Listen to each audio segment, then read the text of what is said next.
Bom dia, professor Gustavo. Eu vou falar sobre o livro Dos Axiomas de Frederick Max Winkel.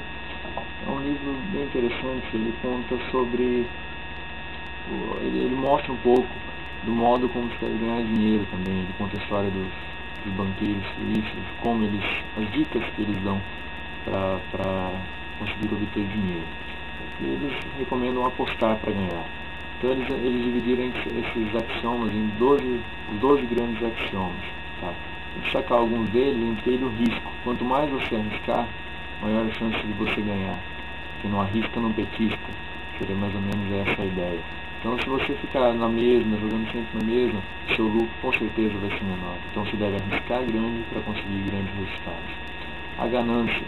Você deve saber o seu limite, você deve saber o quanto você quer ganhar. Não adianta ficar sempre ali, eu quero mais, eu quero mais. Você deve saber, na hora que chegar naquele limite, naquele valor que você deseja, você deve saber obter o lucro naquela hora. Não ficar esperando o melhor momento.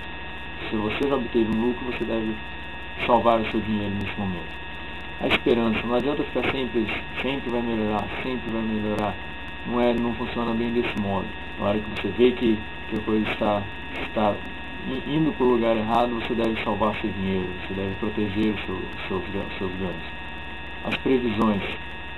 Sempre vão ter pessoas dizendo que aquilo é melhor, o outro é melhor.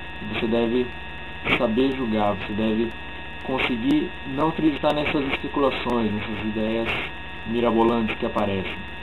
A mobilidade. Você deve saber variar o seu negócio, você tem que saber, não basta apenas confiar no mercado, em umas ações, você tem que saber movimentá-las, você tem que fugir na hora certa, investir na hora certa, você tem que ter essa mobilidade de ações, não ficar sempre na mesma.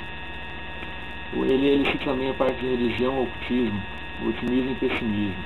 A religião, você não deve se basear apenas nos seus conceitos, na sua ética, vamos dizer assim, para investir seu dinheiro. Se você for partir sempre, eu não gosto dessa área, então não vou investir nessa área. Isso realmente, você não concorda com o ideal de...